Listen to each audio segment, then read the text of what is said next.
We had an episode on this show titled Trump's Shockingly Good Appointments. And well, as you would expect, within hours, he appointed Matt Gaetz, he appointed Tulsi Gabbard, and of course, now he's appointed RFK Jr. as Health and Human Services Secretary. Uh, yeah, I think this is going to be uh, a common theme in the next 4 years of us talking about something Trump did that was good, and then talking about something Trump did that was bad, spectacularly bad. Uh, if he tops this, that'll be, I think, an achievement of its own. Yeah, this show started. 2.5 months after the first lockdown was imposed in the UK, essentially making the entire population prisoners under house arrest without even a clear sentence and knowing when it's going to be over as one of the crazy solutions to a very serious problem. Um, but RFK Jr. Takes crazy to a new level. So, yeah, he is, the COVID vaccine. Let's start there. The COVID vaccine. We've had people on this channel who are experts on the topic who can explain much better than I can what a great achievement it was. But it is undoubtedly a great scientific achievement, having been produced so quickly, and luckily governments approved it much quicker than they usually approve drugs, which oddly enough, all sorts of free marketer anti-vaxxers used that to say, oh, it's experimental because it hasn't been tested enough.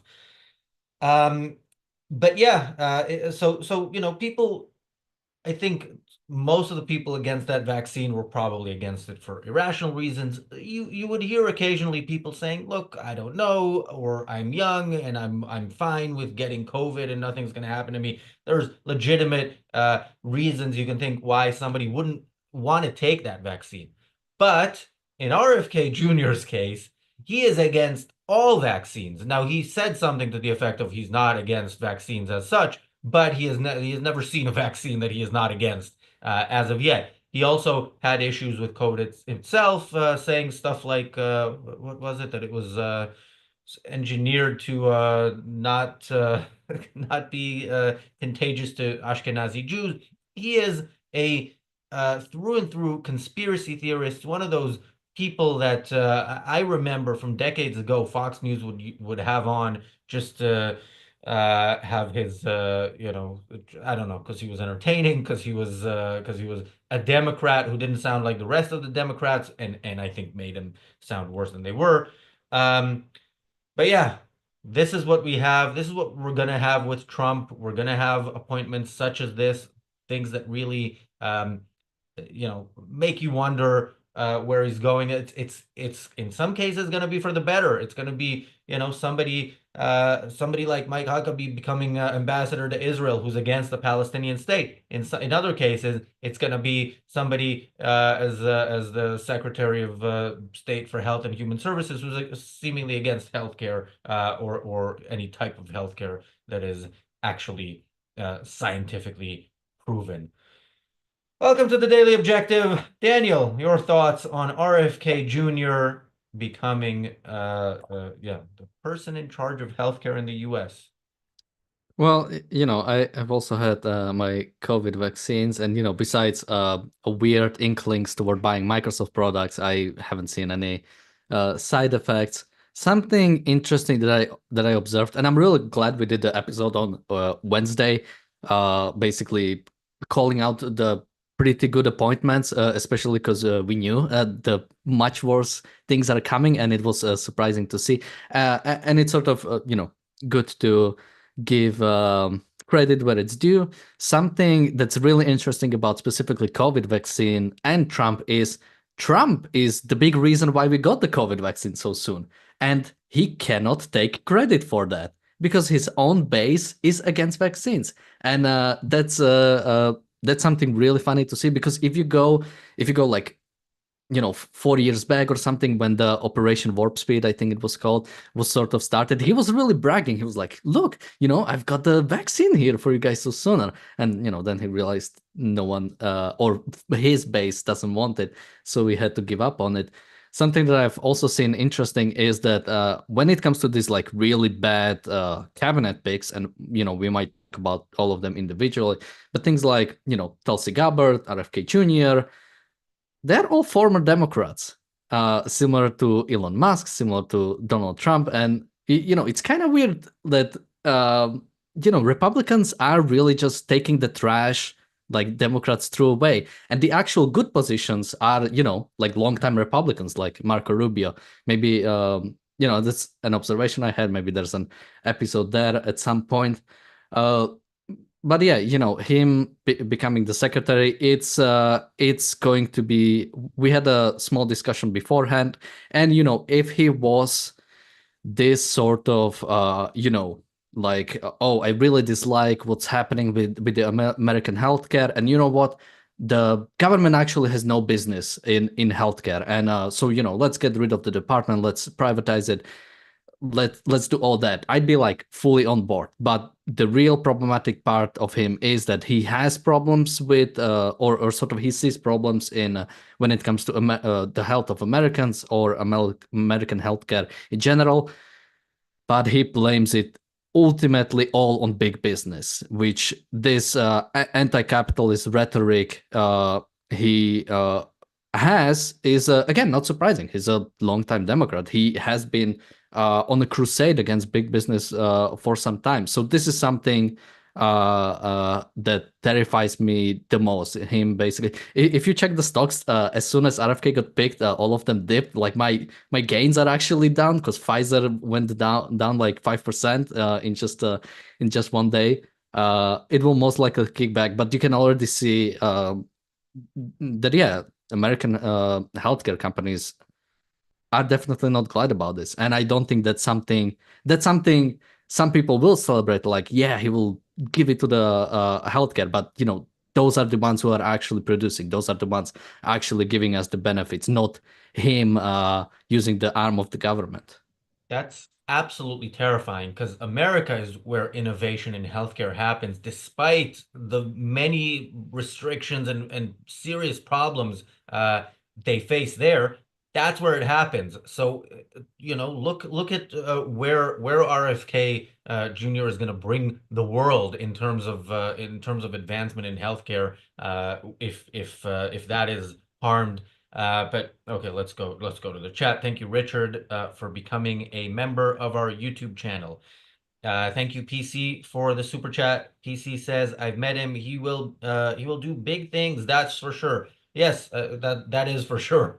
But bad things. I think that's also for sure. Like if you know I can't see him doing things that are not going to make things worse than they currently are. Thank you, Bonnie, for the super chat. Um, Thank you, PC, for another super chat. PC says Razi, his dad, RFK Sr., was a greater man who should have been president in 1968 were it not for Sirhan Sirhan. I don't. I'm guessing if you put me back in 1968, I would probably be voting Nixon, but I don't know that great detail. Some of the stuff I've seen from there was a documentary about him, right? A three-part series on Netflix, I think, in recent years. Maybe I should rewatch that before talking, but he didn't strike me like as someone I would have vote for. Um, Off-topic question that I probably won't resist answering, but we'll leave to the end. What do you think about Yitzhak Rabin? But on topic, there's a few questions. So, Kale says COVID vaccine was great, huh? I thought vax optional countries are doing the best. Having a vaccine and having the option of whether or not to take that's two very different things. So yeah. By the way, America was vax optional. It just had all sorts for Americans at least. It had all sorts of restrictions that went too far, but there was no place where you actually people forced you to take the vaccine. There were a few other comments. Yeah, just quickly, I'd be really careful about like taking one data point and like, you know, making a philosophy out of that. You have to really, look at the overall stats. You have to not to mention many things are correlated. So the countries that are much more likely to basically force vaccinations might, be also more inclined to do other things. So yeah, just trying to take one data point and um, you know, making your whole deal from that is something people should be careful about. Um, Deborah, I'm gonna read this without reading the last part of it, but Deborah says, so who is worse, RFK Jr., the anti-vaccination lunatic, or Gates, the that is not that is not what he's accused of. Let's make that clear. What he's accused of is not like somebody who's right under the age of consent. That word that you use there does not apply to something like that, even if it's guilty. But yeah, and that's I say that as somebody who's terrified by Gates as well. I just think it's gotten worse now. Yeah, Soupy Cask says he is one of the worst, up there with Gabbard and Gates. I completely agree. Um, yeah, so I saw, and thank you, Gail, for the super chat. And thank you, Megan, for the super chat. An actual scientist who says RFK is making the biotech landscape bleak. Yeah, scientists, healthcare professionals are by and large, I think, worried. Many of whom I'm sure would have voted Trump for, different reasons, but I doubt many of them voted because they wanted RFK Jr. In this role. Larry Green, a regular viewer of this channel, posted a Time magazine article about different things he said in the past, and one of the things here that I saw that was interesting was this thing where it says, well, I'll read the paragraph. Kennedy has long advanced the debunked idea that vaccines cause autism. He also pushed other conspiracy theories, such as that COVID-19 could have been, quote, ethnically targeted to spare Ashkenazi Jews and Chinese people, comments he later said were taken out of context. I don't know how you take that out of context unless he said could not, and they just got rid of the not. Like I don't understand how uh you know. But Daniel, do you Yeah, have I mean anything? those conspiracy theories. It's conspiracism, as we had Ben Bayer on to talk about, and actually there's going to be a briefly objective premiere where he'll talk more about that. But yeah, these sort of things have been around for a time, have been debunked. This idea that it's not target, or it's specifically like COVID is specifically, not targeting or not the Ashkenazi Jews cannot, get it or something like that. And so it's like all the other Jews can, and they don't have like a problem. Like they made COVID, they could manage it that Ashkenazis will not get it, but Sephardic Jews, I guess those are not the actual the important Jews.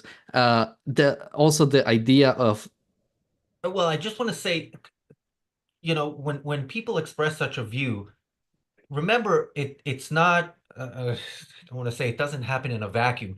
This is not like an opinion that they have and then they're perfectly sane yeah geniuses on everything else.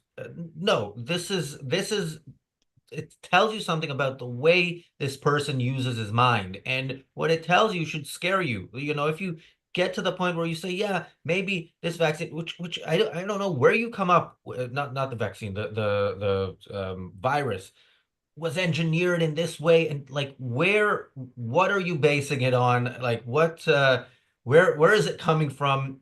And if you look at his history of statements across the board, not just on vaccines, he is a lifelong environmentalist activist. He's evil across the board, and terrifying in his thinking. And look, that will be applied to things that we know it's going to be applied to, and to upcoming situations that we don't know are coming. So yeah, be afraid. Yeah, then just talking about his basically undermining of science that basically almost that we cannot even know his. I think something he said is he said that there is no vaccine that is safe and effective. So also a complete misunderstanding of what vaccines are trying to do, what they are supposed to do. Like something that I've been thinking about is that basically, FDA will be technically under him, under his department. The commissioner of the FDA is picked similarly to the secretary. So basically, the FDA commissioner will be picked by Trump and approved by the Senate. So RFK will not necessarily have a voice in this, but he will work under him. And something I'm afraid, he has been skeptical about pretty much any new research about anything. Everything has to be safe to the point of, even FDA is not doing good enough job for him. Basically, it's approving stuff that's not safe or anything. Like, will we have like 4 years of basically nothing getting approved? Because it will be under him. The something that brings some hope to me is these people are not like presidents. They are not set in stone. They can be dismissed for any reason. I really hope that while Trump demands loyalty, I hope he doesn't expect that other people also want loyalty from him. So I'm hoping, maybe give RFK Jr. a year, then we can get rid of him. I'm really hoping he will not stay there for a long time. Um, I mean, what else is there? Something I'll just add that I've also seen about him. There is the Children's Health Defense, which basically has a lawsuit against news agencies for violating antitrust by identifying misinformation. And he is someone who was part of that organization and is still listed as one of the attorneys for that specific lawsuit. So again, no friend of free enterprise, no friend of pretty much capitalism. He wants to take control. He wants to order companies that this is the way you should do it. He blames every he things like diabetes, obesity, autism, mental illnesses. He blames it all on what he calls big corporations or big business. Again, no friend of capitalism. I don't think we'll see.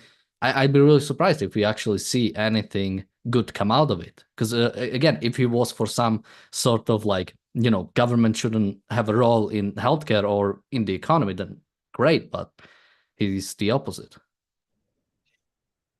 Yeah, Bonnie posted earlier in one of the WhatsApp groups.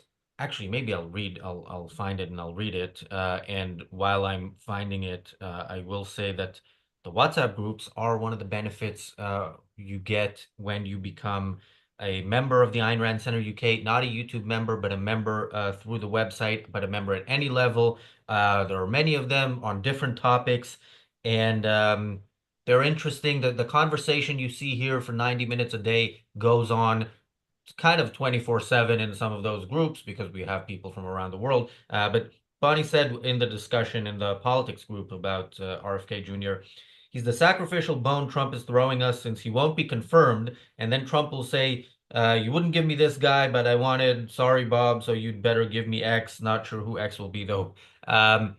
Yeah, I hope so. Let's see if if there's four senators who say, you know what, this one, you've gone too far with this one because you have. But let's see. I saw. Yeah, I mean that would mean an opposition to Trump like pretty early. I think I don't know specifically which senators are there. I'd have to still look at them, but I've heard from some people that there are basically two Republican senators that will most likely be some sort of like internal opposition to Trump. So technically, you just need two more people after that. But again, the question: Will they? It Will doesn't it need be to be worth it? somebody who's going to oppose Trump the whole way. It could be somebody who's just reasonable and is going to enthusiastically support Trump's Secretary of State nomination and ambassador to Israel doesn't need a Senate approval, right? But any other reasonable or semi-reasonable, or I don't know, like the defense secretary, yeah, let's give him that because maybe he knows something we don't. With RFK Jr., we know so much that is a very good reason to not vote for his not for his confirmation. Enric says RFK Jr. is actually sane about Israel. I don't know if he's sane about anything, but he is the views he expressed on Israel are definitely better than the two main party nominees. But yeah, that's not the kind of allies you want. Yeah, it's like, getting some sort of, libertarian free market capitalist and putting him as a Secretary of State when he like hates Israel and thinks Israel is committing genocide in Gaza. It's like, great, he has like these good ideas, but he cannot implement any of them because he's in the wrong department. So yeah, maybe if RFK was well, I wouldn't want him as Secretary of State, maybe ambassador to Israel, maybe that, you know, might be a bit Yeah, different, but. I wouldn't want him near anything again. Like somebody who is across the board irrational and happens to be, in agreement with you on something. I don't know if you want him around because the rest of him will appear. Thank you, Jonathan, for the super chat. Thank you, Roland, for the super chat. Roland says, "Don't tell this to the conspiracists, but I invented COVID so I could work from home." That's Okay, yeah, I, I had coffee with Roland in Amsterdam, not in this recent, but a few months ago. Yeah, I think I was like, yeah, this guy may have invented a virus that spares Ashkenazi Jews, and yeah, but I no, mean, I got my job here because of COVID, technically. So, you never know. really, why? Because, well, you went, ARCUK went like on air or like on the internet because of COVID. Oh yeah, And oh if yeah, it that's didn't, I don't think I would hear about in a sense, ARCUK. I don't know if this YouTube channel would be anything other than the occasional talk in London live streamed, had it not been for lockdowns. But that doesn't mean we should thank the people who uh, impose lockdowns or the people who bioengineered a virus that apparently is racist. Um, Thank you, PC, for another super chat. PC says, my brother says COVID was a pandemic to reduce the population. Your brother needs to watch more of this channel to uh, you know, improve the way he thinks about things because there's something like that. Not that there are not people who are evil who would want to do something like that, but if you accuse people of that, you need actual evidence of some sort. Yeah, Jonathan, yeah. and just quickly, also that idea is like absolutely stupid. It's like saying there's like a finite resources on the earth and nothing is being produced. There's just things here. So if we cut down the population by half, like Thanos did, or something, well, now everybody has more. No, the production, if you get rid of any people or billions of people, the production will go down. You won't solve anything. This whole idea is crazy. And again, the earth is freaking empty. Have you even driven across Texas? It's like there's nothing for miles. There's so much space. I'm not saying everybody should go to Texas, but there's a lot of space and a lot of production capabilities still possible on earth. Thank you, Jonathan, for the super chat. Jonathan says conservatives don't want government out of health. They want their type of government involved in health. Yeah, and it's weird, conservative, yeah, you would assume most of the people voting for Trump are the kind of people who if you're under the weather, they'll say something like I'll pray for you. And yeah, with RFK Jr., I think more of us are going to start praying as a last resort. Thank you, Yeah, Henrik. yeah, Yeah. just quickly. I mean, we talk about differences between Republicans and Democrats, but if you want for Republicans to defend, some policy or something, let Democrats pass it, and it will become Republican platform one cycle later. They campaign against the ACA, and now it's Trump is basically saying, "Don't, no one touch my Obamacare." Um, Thank you, Enric, for the super chat. Enric says none of these loyalists should go through recess appointments. Um, yeah, I mean, is a recess appointment something that's permanent, or does he need to go still through I If believe they are permanent. Yeah, really, he can. Yeah. that's a pretty major loophole. Why are they? CGP Grey has a great video on it. There's also basically uh because of that, because president could do those appointments, the legislature almost never goes on recess. Basically, what they can do is there's basically this thing where they can take a 3 day recess pretty much anytime they want. And so what they do is they just take a bunch of 3 day recesses until, they want to go back. Uh, Thank you, Jonathan, for another super chat. Jonathan says Trump's only requirement is being a sycophant. It does absolutely seem like that from his appointments so far. Luckily, some people who are Trump sycophants have certainly better ideas than their predecessors or some other Republicans who could be in these roles. So yeah, we're just watching this with some hope, some fear, and and we'll see what happens once he's in office. Thank you, Robert, for the super chat. Robert says RFK Jr. is the Alex Jones of public health. Very well said. And who Great knows? thing, great thing on that. Because of the bankruptcy, Infowars has to completely dissolve, and it looks like they're gonna be bought up by the Onion network.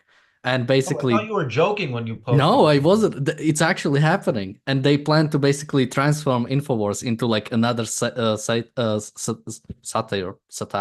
How do you pronounce that word? Satire. Satire.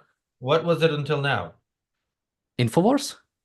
Was it not satire? I mean, that's No, that was the problem.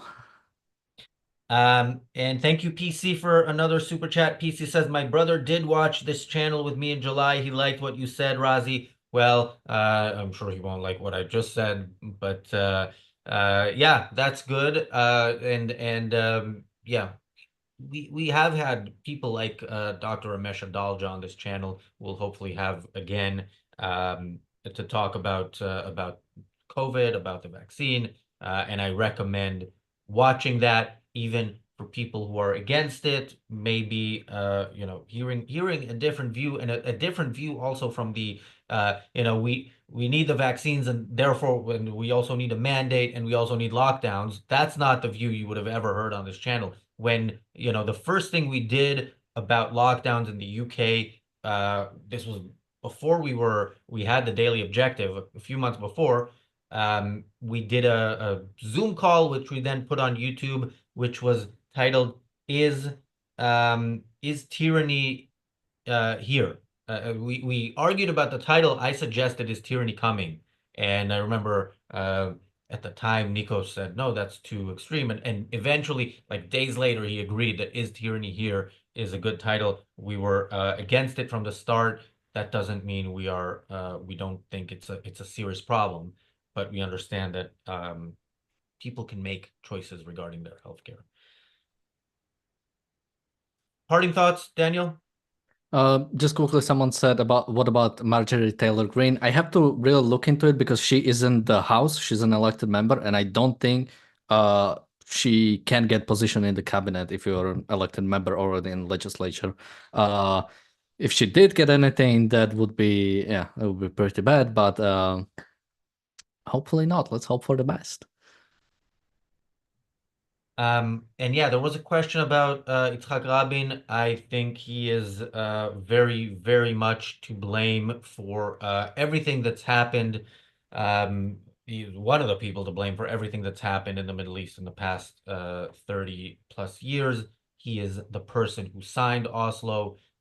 He brought those terrorists over to Israel, gave them land to control, and to in order for there to be peace.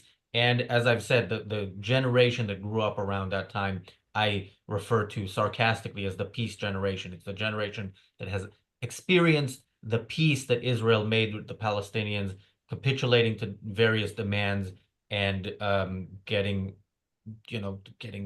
showered with rockets, getting daily terrorist attacks at some point, and getting October 7th and everything that has happened since. So, yeah, Rabin is, a guilty party in that sense. And With that, thanks, Just Daniel. quickly, someone says Gaetz quit his seat to get his nomination. So yeah, if Marjorie Taylor Greene wants to be in the cabinet, she would have to resign. I I'd be surprised if we'll see that. Thanks everybody for watching. On the reality show, we're going to be talking about this annoying kid who apparently has a big audience in the anti-Semitic community. We're going to go through one of his videos.